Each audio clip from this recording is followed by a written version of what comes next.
All right, so you should have my slides now. Uh, I sent them to everybody as well, just in case. So I will start with the slides and Yes, then, sir. Sir, all this right, is perfect. Mamta. We Hi, welcome you, sir. hi. We are really, keen on listening to you. I have received your PPT now, and I will ask our technical team to share the screen for you, so that we can, listen to your discourse. So just give us Thank, 2 more minutes, sir. thank you, Mamta ji. Thank you, Divya ji. Thank you. The students who are there, I can see in some of the slides, I can see that there are students sitting in an auditorium. Hello, everybody. I guess you can see me, so I cannot see you at the moment, but hopefully you'll be able to see my slides soon. And I did see you guys earlier, so I know you're there enjoying a nice, comfortable morning. I guess it's still there. Here Yes, in sir. Sydney, it's almost 6 p.m., so getting late in the evening, but it's still sunny outside because it is summer. Um, and I also see we have our next speaker already present. Hi. And I'm guessing that I am going to be late, so she's going to be late as well. So anyway, so I will try to keep things on track. I will try not to take too much time, but instead what I will do is I will sow some seeds. जैसे कहते हैं ना बीज बोना, तो मैं कुछ बीज बोऊंगा, and then I'm hoping that after my session and perhaps even after the conference, you guys will have some time to come back to what I will share with you. And I have an activity for you to do actually. And I'm hoping that you will be able to do the activity after the conference, during the conference, even during the session, if you like. So So that anyway, sounds so fascinating, sir. We are really, fixed with enthusiasm more. And the day sounds like your name. It's sunny everywhere. beautiful. It is a sunny day here as well. And Yes. yes, you can see the presentation slides. Yes. Fantastic. Thank you. Yes, All sir. right. The beautiful presentation is visible to us now. All right, fantastic. Okay, so let's just go through it. I won't read everything at all. I just have the slide deck more to actually make you guys think around things later on rather than read through the slides at the moment. But what I want to present very briefly is a new way of doing research and sharing research. And I think this is a really good place for me to be sharing this because you guys are into digital technologies, into photography, into videography, into documentation. You're doing the technology bits that my students actually don't do, but I will share how I get them to do these things. So the amplifier is a way of creating and sharing knowledge by everybody anywhere who has access to maybe a cell phone and a bit of editing software. So in a sense, it's the idea that we can open up this space for a scholarship to engage people from all parts of the world, including you guys, the students sitting there. I want to see your submissions in the amplifier. We want to publish them in the amplifier. Now, what we are publishing is video, and we'll come to that in a second. So if you move to the next slide, I'll talk a bit about why we are doing this. So what are the issues and how we actually create these projects. So if you go to the next slide, you will see that we have this stage where we are doing the conceptual bits, what we are doing, why we are doing it. Then we, of course, in creating a project, we do quite a bit of literature analysis, we do positive discourse analysis. These are things we won't have time to talk about today, but I'm happy to point you to references and things you can look up later. And then from there, we start thinking about how do we actually design the things that we want to create and how do through our design and our thinking about the design and the semiotics of design, how will be able to achieve the goals that we are setting for ourselves. So that's the key idea. And then from there on, we create the project itself, the material, and then we have the action and continuity. And in many ways, the talk that I'm giving with today and material I'm sharing with you today is at that action and continuity stage where we've done the rest of the work and the material is now out for you guys to engage with and work on. So, okay, let's move to the next slide then. Now, this is all prefaced on what I call subaltern practice. So if we go to the next slide, it will tell us what subaltern practice is. Now, subaltern practice is our ability to think about this way. So instead of waiting for the government, our counselors, our ministers, our government officials, our different organizations, official organizations to do things, why not we take the responsibility of helping ourselves achieve the goals that we set for ourselves? So the idea of subaltern practice within academia, within photography, within journalism, within research is that we are doing things not just in the purpose is no longer just documentation.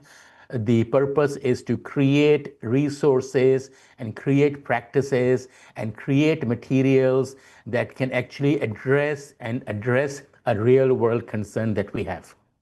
So the idea here is not just a scholarly, it's not about reading and writing research papers. No, it's about taking action. It's taking action about issues and things that you see around you. So today I will exemplify this through the project that I have been dealing with in the context that I situate myself. Now remember, credible projects, we won't get too much time to talk about them, but can we go to the next slide, please? If we go to the next slide, it shows you the acronym of what credible is. And then what we realize from it is that we are trying to address and find solutions to address real world problems in the context in which we are. And that's very important. We're not trying to address problems that somebody else experiences. We're not trying to do things for somebody else. We are not going to be the outsiders, the externals here. We want to collaborate and be the insiders and work with our colleagues and community members to achieve the goals that we have set for ourselves, which is to make our communities stronger, to make our peoples stronger, to help maintain our languages, My our cultures, apologies, our Professor practices. Mahboob. I am intervening in your Yes, discourse. It is yes. just a request from our technical team. Probably now you would be able to share your screen because these people are not able to move with the slides. Okay, let's see. So Let's see. just Is it try working now? once more. Now working? Yes, sir, we can see your Okay. screen. All right. Yes. Okay, good. This is so much more helpful, actually. Thank Thank you you. so Thank you, much. sir. And thank you. So the idea here is that we are engaging with the stakeholders. Notice it's engagement. We do not collect data. I do not tell any of my students ever to go out and collect data. That is an exploitative practice. We are exploiting people. We collect data from them, and then there's nothing for them to get out of it. We get the data, we publish the papers, we get everything out. The people the community itself, it stays where it is. So the idea of credible projects is to create projects that will create a real world change in the place where you are. Right, so that's what we are doing with it. Now, I won't go into details about it, but you guys can read about why we want to do these things. There's a textbook on how to actually create it, but again, I won't talk too much about that today. But if you look at this book, this is a textbook. It's a textbook on how to actually create these projects. And this is the ladder that we go through. But so coming back, so the issue that we want to handle in relation to the amplifier is this issue. Why is it that the academics write the junk that they do? Right? You guys in the audience, the students there, we give you reading lists. You guys have these reading lists, but honestly, who does the readings? And even if we do the readings, what do we really get out of it? Sometimes you might even wonder, do your professors actually do the readings?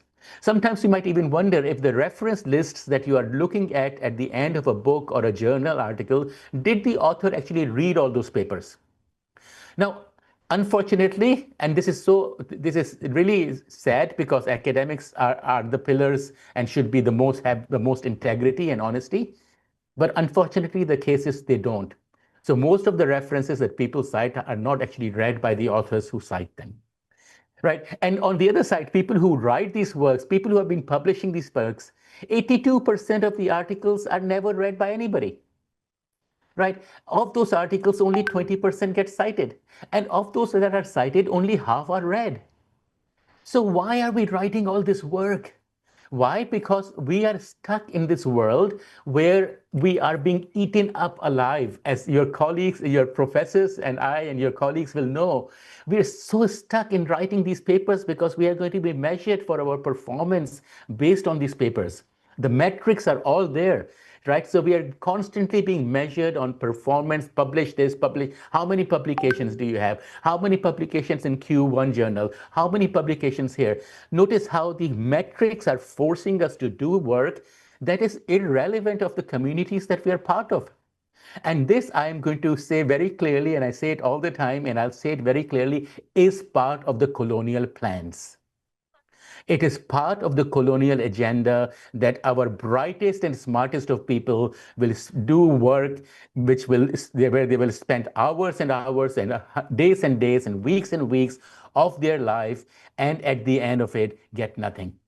We will do peer reviews where we spend our time and the publishers get money. We will spend all this time doing publication work, and the people who are getting rich is not us, it is the publishers. The publishers are getting richer and richer and richer. There is a huge industry, and we, all of us, are putting in free labor at the cost of our own communities and of our own people. We are sacrificing our families, we are sacrificing our lives in order to write these research papers that are only making these publishers rich. Do we want to continue to do that? Or do we want alternatives? So the idea of subaltern practice is to create the alternatives, right? We don't, if the game is publish or perish, everybody is stuck in this game. And your professors, my colleagues, we all know we're stuck in this game.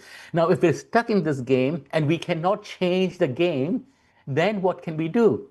We can create alternatives within the game. So why not create a different kind of a journal? Why not create a different kind of an approach to research? Why not create different kinds of doing research?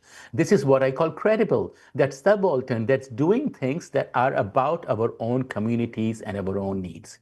So the issue that I see in my community is this need for publish and perish. And because of publish and perish, people are publishing and perishing. They're writing stuff that nobody reads. So we're stuck in this whole stuff.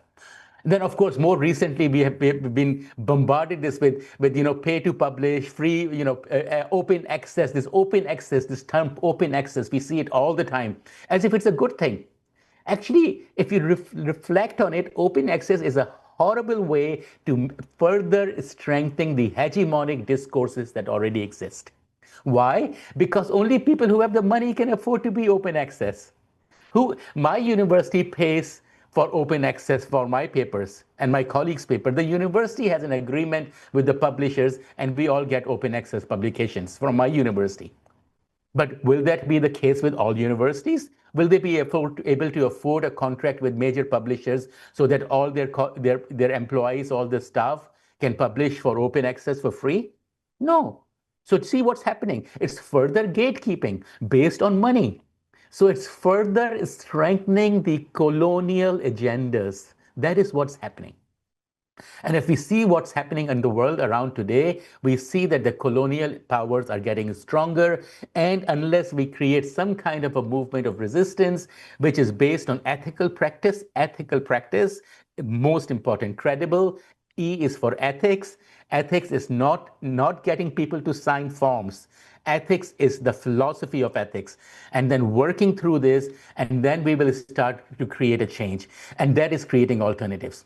And of course, in today's world, we have AI. And I'm not against AI. I love using AI. I love technology. A lot of stuff that I do now, I integrate AI technologies. In fact, some of these slides and visuals, I had AI help me with these because I'm not a designer. Right? So it's my ideas, but I can help, technology can help me. So technology is good, but also it's a world where we live in now that people are using AI technologies to write papers. Then they submit a paper to a journal where the editors are using AI technologies to do the initial decision making about whether to send it to a reviewer or not. And then the reviewers are using AI technologies to review the papers, and then the authors are using AI technologies to then revise the papers. So notice how AI is taking so much stuff. Now, as a result of it, there is such a volume of research out there. Then, there's so much noise out there that you don't actually know what's good. right? There's like, आप गली में जाएं, चाट वाले गली में सारे चाट वाले हैं, तो आपको कौन से पता कि कौन सा चाट वाला बेहतरीन है? तो unless you already have some experience or somebody has given you guidance or something, it all looks the same, right? So, and especially for people from our part of the world where we are consumers of knowledge, and because we are consuming knowledge and we don't necessarily have the lens to be critical and evaluative of that knowledge at a higher level, we get influenced by knowledge that is actually against our own interests, unfortunately. So we have to think around these things, and that allows us to create, move away from this hegemonic, extractive sort of agendas to move into a different space. And that is really what the amplifier is all about. I'll give you a moment here to use your phones to scan the QR code. So that will take you to the website for the amplifier. And I will actually share the screen with you as well, because I want to share a few highlights about the amplifier with you. So I will stop this sharing.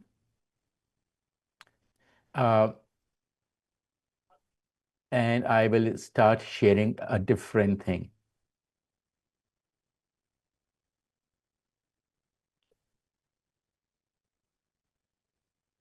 Okay, so this is the site for the amplifier. You can see the amplifier is a peer-reviewed open access video journal that does not charge people to submit. That champions a new, more inclusive form of academic publication by welcoming submissions in all languages. आप लोग अपनी बोली में submit कर सकते हैं, कोई ज़रूरी नहीं है कि अंग्रेजी में करें या इवन हिंदी में करें. अपनी बोली, जो भी आपकी बोली है उसमें करें. And through that you are creating resources in your बोली. And by doing that, you're not just doing academic work, but you are actually strengthening your own boli. So essentially what we are doing is we are opening up this space so it's not longer English only. Because if you notice, most of the ranked journals are English only and in print, right? So we are creating a space where it can be, English is no longer a necessary language. You can do your work in any language with subtitles in English if you're going to submit. It's peer reviewed, and I'll talk to you about it because it's going on at the moment. Open access is global, it's translingual by design, and our focus is on the ideas and what you're doing rather than on the form, right? So this is actually, we set out the first call for this journal in early October after the Free Linguistics Conference in the Philippines last year. And we had about 21 submissions, and out of those, we had about 18 that we selected. And so if you go to the website and go to the table of content, we'll look at the welcome, a tough tale of Putri Sari Gumam. This is an animated indigenous story from Malaysia. Which has been recorded by the students at the university. Now, these things are I should say, these are under review at the moment. So remember, this is issues, and then we go here, drafts and reviews, and then drafts and reviews, we're looking at issues. So there's a lot of stuff here that I will ask you to have a look at in your own time. And because I am conscious of time, so I will let you guys do this. But now I just want to point out a few other things. When you go to some of these sites, you will notice, of course, that here I'm clicking to one. This is designing accessible anti-fraud communication for elderly communities in Beijing. Now imagine this, हमारे यहाँ कितना fraud होता है, हमारे जो बुजुर्ग लोग हैं कितना उनको fraud में डालते हैं टेक्नोलॉजी के थ्रू. तो हम लोगों को चाहिए कि हम टेक्नोलॉजी इस्तेमाल करके अपने बुजुर्गों को एजुकेट करें कि वो जो है फ्रॉड में न पड़ें, वो उनको फेक न्यूज़ में ना पड़ें. So how do you do this? You create accessible material and resources. So this is an example project, which is where this is actually my students who did this particular project, where they created these materials in collaboration with the community and the police. And you will see that there's also going to be and Bilibili, and there's lots of stuff here. But in addition to these things, there's one here on cricket, if you guys are interested in cricket. There's one here on ethics of education. There is one on the Nushu Schleifer. There is about, this is the education and the treasure of tranquility.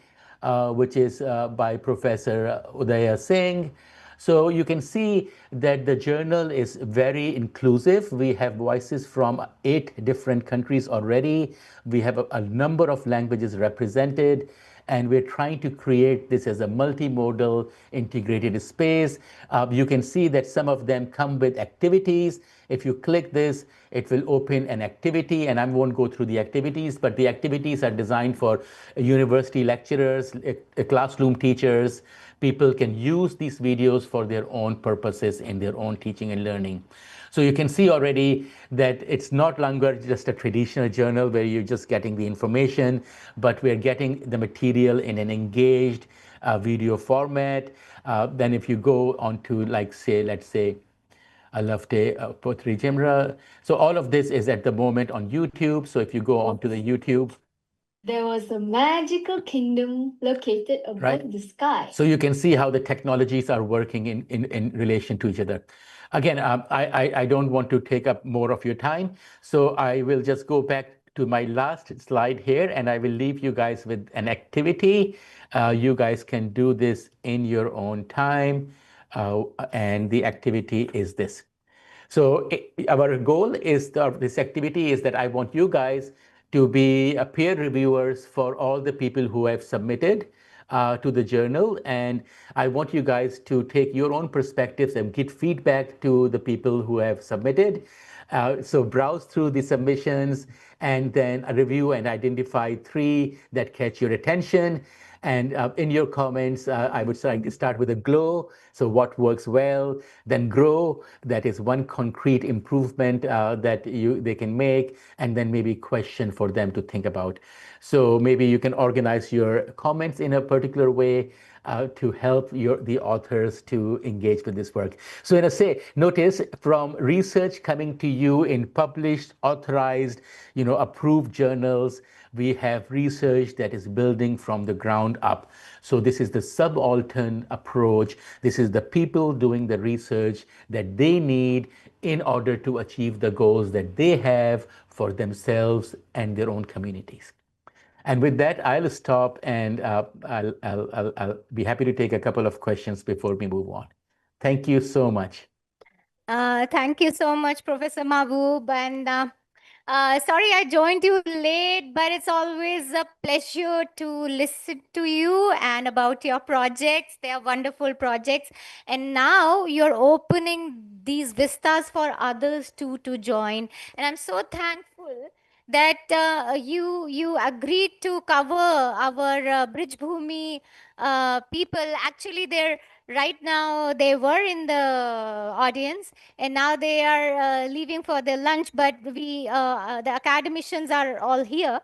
I thank you for actually thinking, on a larger scale, where you can rope in the academicians who want to do community work.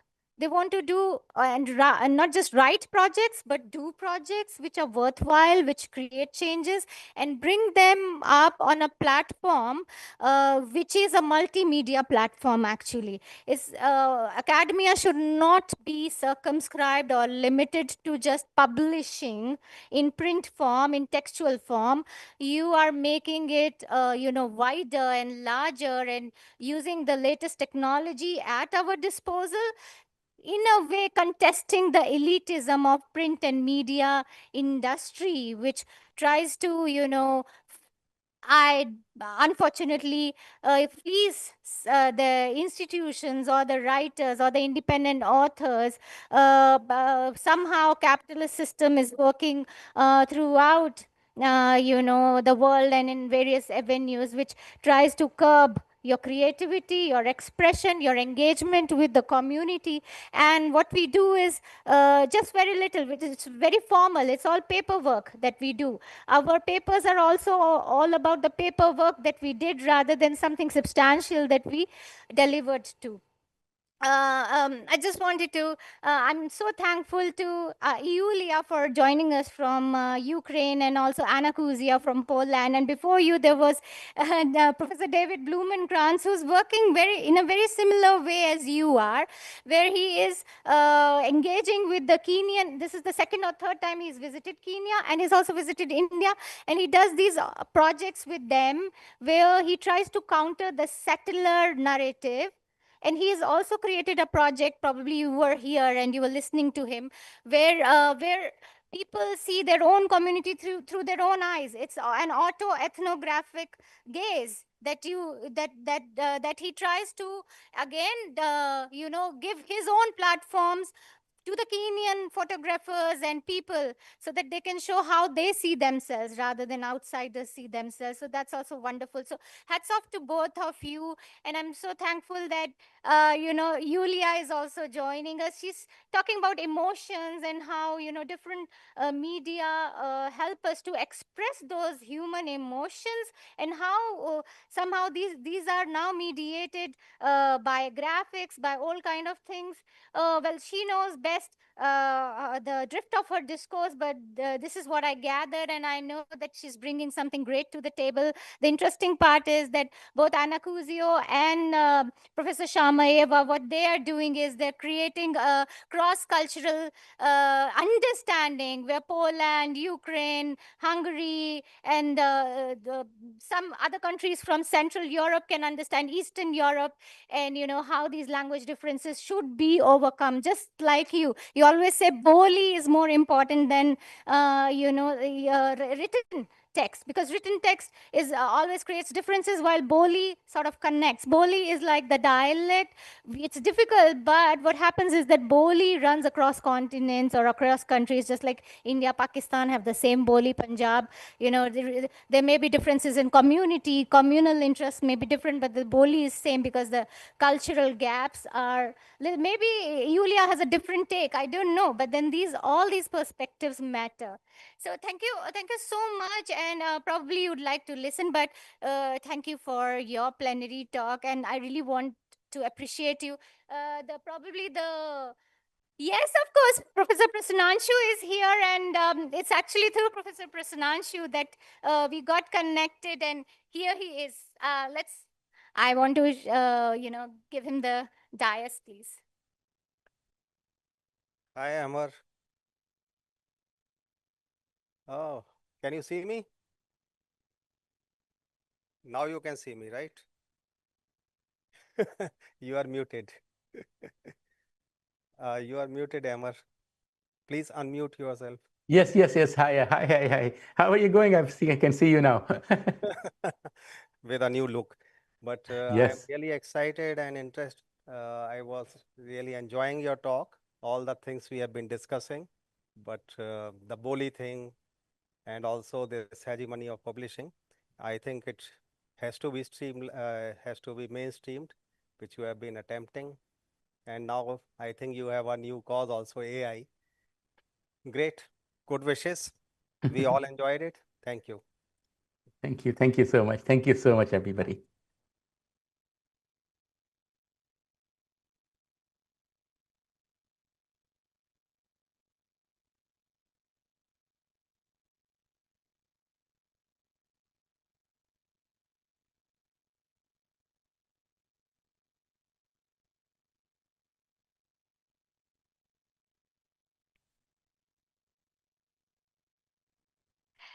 Thank you, Professor Mahboob, for your impressive deliberation. We are really glad to be listeners to your discourse. Now we move on to our next segment. So yes, so we have Miss O'Shane with us. So Miss O'Shane Yax is going to be our moderator for this plenary session. Yes, here is Miss Yax. Can we pin her up?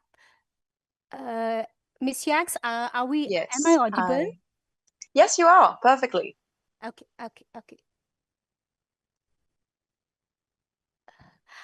So I would like Miss Yax to take over from here, and she can kindly introduce our expert speakers. Yes. Very well. Before Ocean joins the discussion, I will thank you, Mamta. I will just like to introduce the guest to Dr. Anna Kuzio, who has joined us from Poland. Thank you very much, ma'am, for joining, and we are looking forward to a great discourse here. She would be talking about the medical fraternity and the special challenges that it faces when there are different cultures and different contexts that naturally impinge upon, these interactions that happen between the patient and the doctors, and how the jargon